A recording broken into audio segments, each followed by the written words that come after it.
আসসালামু আলাইকুম শিক্ষার্থীরা, আশা করি সকলেই ভালো আছো। আজকে আমি তোমাদেরকে পঞ্চম শ্রেণীর বিজ্ঞান বইয়ের অধ্যায় 11 আবহাওয়া ও জলবায়ু এই অধ্যায়ের অনুশীলনীর সকল প্রশ্নের উত্তরের সমাধান করে দেখাবো।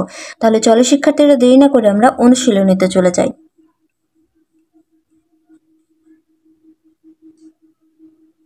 দেখো শিক্ষার্থীরা, চলে এলাম অধ্যায় 11 অনুশীলনী। পৃষ্ঠা নাম্বার হচ্ছে 80। প্রথমেই আছে 1, সঠিক উত্তরটিতে টিক চিহ্ন দিই। নাম্বার 1, বায়ুর তাপমাত্রা বলতে কি বোঝায়? ক, বায়ু কতটা গরম বা ঠান্ডা। খ, বায়ুতে জলীয় বাষ্প কম না বেশি। গ, বায়ু হালকা বা ভারী। ঘ, সূর্যের আলো বেশি না কম। সঠিক উত্তর হবে নাম্বার ক, বায়ু কতটা গরম বা ঠান্ডা। নাম্বার 2, বায়ুর চাপ অত্যাধিক কমে গেলে কি ঘটে? ক, ঝড়। খ, বৃষ্টি। গ, কুয়াশা। ঘ, শৈত্য প্রবাহ। সঠিক উত্তর হবে ক, ঝড়। নাম্বার 3, বাংলাদেশে প্রতি বছর কোনটি দেখা যায়? ক, বন্যা। খ, ভূমিকম্প। গ, তাপপ্রবাহ। ঘ, তুষারপাত। সঠিক উত্তর হবে নাম্বার গ, তাপপ্রবাহ। নাম্বার 4, আবহাওয়া ও জলবায়ুর মধ্যে পার্থক্য কিসের? ক, সময়। খ, স্থান। গ, দিক। ঘ, শক্তি। সঠিক উত্তর হবে নাম্বার ক, সময়। এবার 2 নঙে আছে, দেখো সংক্ষিপ্ত প্রশ্ন। 1, বাংলাদেশের 3টি প্রাকৃতিক দুর্যোগের নাম লিখি। 2, আবহাওয়া কি? নাম্বার 3, আবহাওয়ার উপাদানগুলো কি কি? নাম্বার 4, সাধারণত কোন সময়ে সমুদ্র থেকে স্থলভাগে বায়ু প্রবাহিত হয়? নাম্বার 5, আমাদের দৈনন্দিন জীবনে আবহাওয়ার পূর্বাভাস কিভাবে সাহায্য করে? তাহলে চলো শিক্ষার্থীরা, আমরা এই প্রশ্নের উত্তরগুলো এখন দেখে নিই। 2 নং প্রশ্নের উত্তর। প্রশ্ন নাম্বার 1, বাংলাদেশের 3টি প্রাকৃতিক দুর্যোগের নাম লিখি। উত্তর, বাংলাদেশের 3টি প্রাকৃতিক দুর্যোগের নাম হলো 1, কালবৈশাখী। 2, টর্নেডো ও 3, ঘূর্ণিঝড় বা সাইক্লোন। প্রশ্ন নাম্বার 2, আবহাওয়া কি? উত্তর, কোনো নির্দিষ্ট সময়ে কোনো নির্দিষ্ট স্থানের আকাশ ও বায়ুমণ্ডলের সাময়িক অবস্থাই হলো আবহাওয়া। প্রশ্ন নাম্বার 3, আবহাওয়ার উপাদানগুলো কি কি? উত্তর, আবহাওয়ার উপাদানগুলো হলো তাপমাত্রা, আর্দ্রতা, বায়ুপ্রবাহ, মেঘ, বৃষ্টিপাত ও বায়ুচাপ ইত্যাদি। প্রশ্ন নাম্বার 4, সাধারণত কোন সময়ে সমুদ্র থেকে স্থলভাগে বায়ু প্রবাহিত হয়? উত্তর, সাধারণত দিনের বেলায় সমুদ্রের উচ্চচাপ অঞ্চলের শীতল বায়ু নিম্নচাপ অঞ্চলের স্থলভাগে প্রবাহিত হয়। প্রশ্ন নাম্বার 5, আমাদের দৈনন্দিন জীবনে আবহাওয়ার পূর্বাভাস কিভাবে সাহায্য করে? উত্তর, দিনের বিভিন্ন সময়ে বিভিন্ন স্থানের আবহাওয়া বিভিন্ন হয়। আবহাওয়ার পূর্বাভাস জানা থাকলে আমরা কোন দিন কোন কাপড় পরব কিংবা ছুটির দিনে আবহাওয়া কেমন থাকবে তা আগে থেকেই জেনে বেড়াতে যাওয়ার পরিকল্পনা অথবা কি কাজ করব তা ঠিক করতে পারবো। এখানে শেষ হয়ে গেল 2 নঙের সংক্ষিপ্ত প্রশ্নগুলো। 2 নঙের পর 3 নঙে আছে, দেখো বর্ণনামূলক প্রশ্ন। 1, বায়ুচাপ কি? 2, কিভাবে নিম্নচাপ সৃষ্টি হয়? 3, বাংলাদেশে কেন বর্ষাকালে অধিক বৃষ্টিপাত হয়? নাম্বার 4, কালবৈশাখী ঝড়ের কারণ ব্যাখ্যা করি। নাম্বার 5, আবহাওয়া ও জলবায়ুর মধ্যে মিল ও অমিল কোথায়? নাম্বার 6, জানুয়ারি এবং জুলাই মাসের মধ্যে কোন মাসটি বনভোজনের জন্য উপযুক্ত কেন? তাহলে চলো শিক্ষার্থীরা, আমরা এই প্রশ্নের উত্তরগুলো এখন দেখে নিই। 3 নং প্রশ্নের উত্তর। প্রশ্ন নাম্বার 1, বায়ুচাপ কি? উত্তর, বায়ু তার ওজনের কারণে ভূপৃষ্ঠের উপর যে চাপ প্রয়োগ করে তাই বায়ুচাপ। বায়ু সর্বদা উচ্চচাপ অঞ্চল থেকে নিম্নচাপ অঞ্চলে প্রবাহিত হয়। বায়ুচাপের তারতম্যের কারণে বায়ু প্রবাহিত হয়, ঝড় বৃষ্টি ইত্যাদি সৃষ্টি হয়।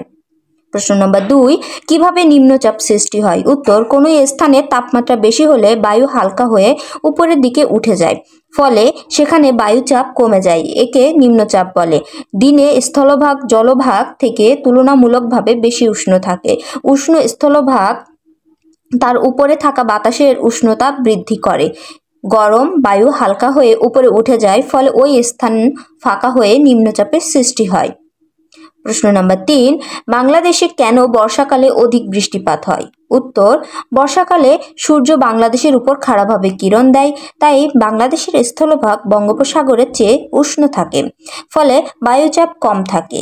এ সময়ে বাংলাদেশের দক্ষিণে বঙ্গোপসাগরের বায়ুচাপ বেশি থাকে, ফলে বঙ্গোপসাগর এলাকা থেকে এদেশের দিকে মৌসুমী বায়ু প্রবাহিত হয়। দক্ষিণ থেকে এই বায়ু প্রচুর জলীয় বাষ্প নিয়ে আসে। এই জলীয় বাষ্পপূর্ণ বায়ুর কারণে বর্ষাকালে বায়ু আর্দ্র থাকে এবং অধিক বৃষ্টিপাত হয়। প্রশ্ন নম্বর 4, কালবৈশাখী ঝড়ের কারণ ব্যাখ্যা করো। উত্তর, গ্রীষ্মকালে আমাদের দেশে বজ্রঝড় কালবৈশাখী সৃষ্টি হয়। মূলত এ সময় বাংলাদেশের সূর্য খাড়াভাবে কিরণ দেয়, ফলে স্থলভাগ অত্যন্ত গরম হয়ে ওঠে এবং বিকেল বেলায় ঝড় হয়।